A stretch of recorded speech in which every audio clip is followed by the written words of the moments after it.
Hello everyone, আসসালামু আলাইকুম। সুমাইয়া আহমেদ চ্যানেলে আপনাদের সবাইকে স্বাগতম। আজকে আপনাদের সাথে শেয়ার করব খুব দুর্দান্ত একটা করলা এবং আলুর চচ্চড়ি। এটা কারা করে খেয়েছেন জানি না, তবে এটা আমরা প্রায় করে খাই এবং খেতে খুবই মজা লাগে। যারা করলা তেঁতোর কারণে খেতে পারে না, এটা কিন্তু এইভাবে রান্না করলে তিতা স্বাদটা চলে যাবে এবং খেতে খুবই মজা হবে। সবাই খেয়ে খুব পছন্দ করবে। এভাবে একবার হলেও ট্রাই করে দেখবেন, অবশ্যই খেতে ভালো লাগবে। তো চলুন কথা না বাড়িয়ে দেখা যাক এটা কিভাবে তৈরি করি। আর এটা হাতের কাছে থাকা অল্প কিছু উপকরণ দিয়ে কিন্তু রেডি করে নিয়েছি, আপনারা সবাই রেডি করতে পারবেন।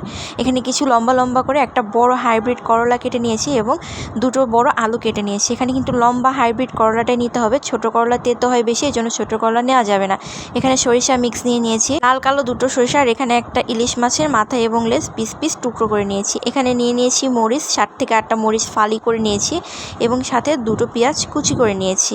এর মধ্যে চাইলে আপনারা একটু পেঁয়াজ বাটা অ্যাড করতে পারেন, আরও স্বাদ হবে। আমি দিয়ে দিচ্ছি লবণ আর লাল এবং কালো সরিষার একটা ব্লেন্ড করে মিক্স করে নিয়েছি। সরিষা বাটা একটু বেশি করে দিয়ে দিবেন, উপরে সরিষাটা ভেসে থাকবে, মজা লাগবে। এখানে দিয়ে দিচ্ছি ধনিয়ার গুঁড়াটা মাছ দিতেই হবে এবং আদা রসুন বাটা।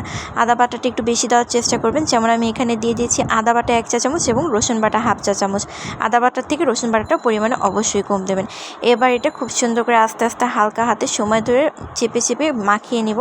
এরপর যে লম্বা করে ফ্রেঞ্চ ফ্রাইয়ের মতো করে আলু এবং করলাটা কেটে রেখেছিলাম ওইটা এর মধ্যে দিয়ে আবার মাখাই দিব।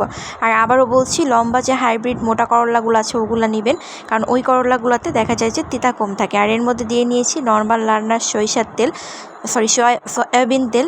আপনারা চাইলে একটু হওয়ার আগ দিয়ে সরিষার তেলও মিক্স করতে পারেন, এটা আপনাদের স্বাদের উপর ডিপেন্ড করবে। যেমন হওয়ার আগ দিয়ে আমি এটার মধ্যে একটু সরিষার তেল দিয়ে দিব।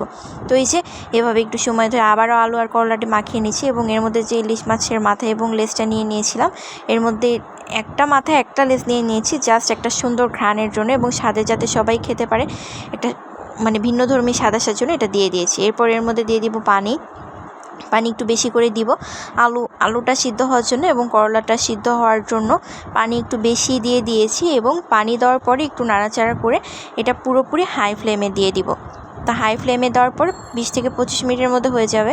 তো এই যে আমার করলা চচ্চড়িটা কিন্তু রেডি, খুবই মজা হয়েছে এবং সেন্টও খুবই সুন্দর এসেছে। এটা দিয়ে কিন্তু একদম 1 প্লেট ভাত খেয়ে উঠতে পারবেন।